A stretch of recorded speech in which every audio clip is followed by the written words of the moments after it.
काम करते हैं, अपनी रूप माधुरी से सबको अट्रैक्ट करने का प्रयास करते हैं। और यदि क्यों करते हैं भगवान, क्यों कर रहे हैं? इसलिए कर रहे हैं कि हमारे अंदर कितना काम है, हम कितने कामुक है ना। तो भगवान कह रहे सारी काम, अपना जो लस्ट है ना वो भी सब मेरे को दे दो। तो मैं देखो तुम्हारे समक्ष ऐसे खड़ा हो गया। तो और आज जो दही चिवड़ा फेस्टिवल है वो हम वैष्णवों के लिए बहुत इम्पोर्टेंट है और उसके लिए हमें सीख लेनी चाहिए बहुत। तो एक स्टोरी सुनाती हूँ। एक बार रामानुजाचार्य थे, ठीक है, रामानुजाचार्य श्री संप्रदाय के बहुत वरिष्ठ गुरु महाराज थे और वो एक शहर में जा रहे थे और उस शहर में उनके 2 शिष्य थे। एक बहुत रईस, इतना रईस कि उसके पास पैसे की कमी नहीं, बिल्कुल कमी नहीं, मतलब बड़े बड़े बंगले, गाड़ी, मोटर, हाँ, और प्लेटें भी सोने की, चम्मच भी सोने के, नौकर चाकर सब। उनके घर की स्त्रियां सिर्फ सोने और चांदी और हीरे में लगी रहती थी। और एक व्यक्ति इतना गरीब कि उसके कपड़े इतने फटे हुए, यहाँ से तन दिख रहा, कहीं से तन दिख रहा, खाने के लिए कुछ नहीं, पीने के लिए कुछ नहीं, कैसे करके अपना सब गुजारा कर रहे थे। ऐसे दोनों व्यक्ति थे, एक बहुत रईस गुरु महाराज के शिष्य और एक तन बहुत गरीबी में, टूटे हुए बर्तन, झोपड़ी, पानी गिर रहा है, मतलब बहुत ही दरिद्र अवस्था में वो रह गए। तो रामानुजाचार्य ने कहा कि आज मैं वो गांव जा रहा हूँ, वहाँ मेरे 2 शिष्य हैं। शिष्यों ने कहा महाराज धनी व्यक्ति के पास जाएंगे, वहाँ अच्छे से वो हमें बिठाएगा, भोजन खिलाएगा, सारी चीजें की व्यवस्था करेगा। और रामानुजाचार्य ने कहा एक और शिष्य भी तो है मेरा वहाँ पे, हम वहाँ पे भी तो जा सकते हैं। तो उन्होंने कहा नहीं माराज, वो तो इतना गरीब है, उसके पास तो क्या होगा, पानी पिला के भेज देगा। आप देखिए आपके कितने सारे शिष्य हैं पीछे, आप कैसे जा सकते हैं। तो रामानुजाचार्य ने कहा ठीक है, तुम ऐसा करो, तुम गरीब आदमी के पास भी जाओ 4 जने संदेशा लेके, और अमीर आदमी के पास भी जाओ 4 जने संदेशा लेके कि गुरु महाराज आ रहे हैं, गुरु महाराज आएंगे आपके यहाँ पे, तो आप व्यवस्था कर दीजिएगा। ठीक है, 4 शिष्य रामानुजाचार्य के धनी आदमी के पास गए और 4 शिष्य जो थे वो दरिद्र आदमी के पास गए।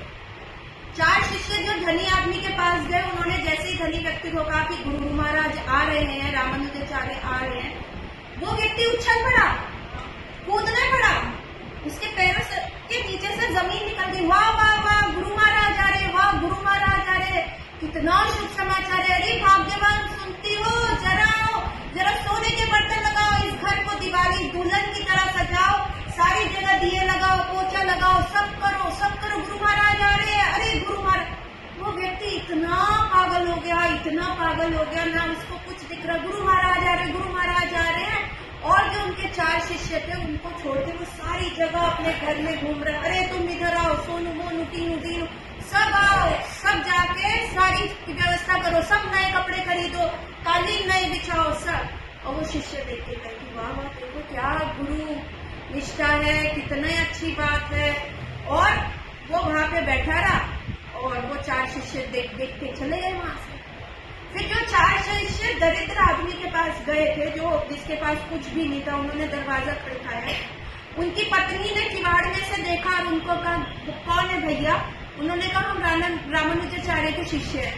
तो पत्नी ने नमस्कार किया, वहीं पर दंडवत प्रणाम करते हुए कहा महाराज मैं बाहर नहीं आ सकती, मेरे तन पे ऐसे वस्त्र नहीं है कि मैं आपके समक्ष आ पाऊँ, मेरे पास इतना पैसा नहीं है कि मैं वैसे वस्त्र पहन पाऊँ, तो कृपया करके आप लोग जो है इधर आ जाइए, ये पर्दा लगा हुआ है वहां पे। उनकी पत्नी ने उनको वहां पे बिठाया, तभी उनके हस्बैंड आए, वो भी फटे हुए कपड़ों में थे।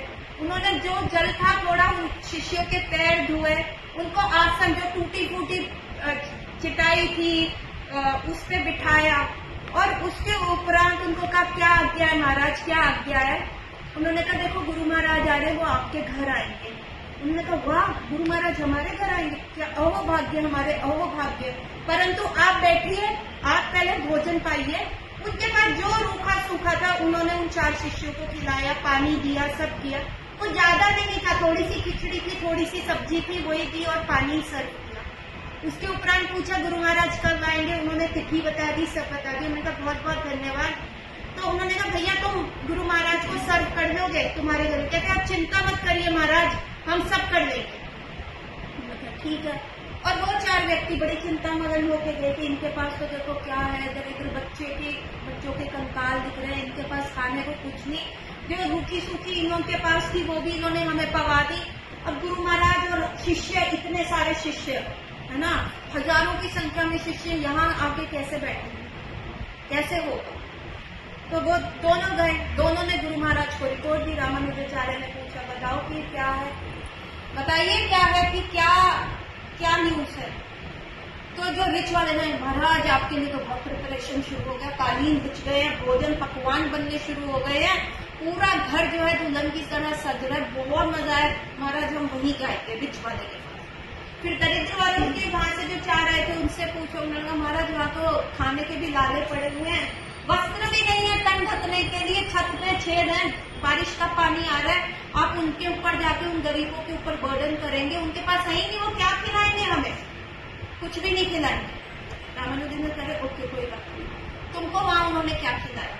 जो रिच वाले से पूछा, जो महाराज वो तो इतने खुश हो गए, तुमको हमारा ध्यान ही नहीं रहा, वो तो हमारी तो अपेक्षा कर दी, वो इतने प्रसन्न हो गए, घर के अंदर चले गए, बाहर हुए, तो फिर हम थोड़ी देर रुक के हम आ गए आपका संदेश लेके।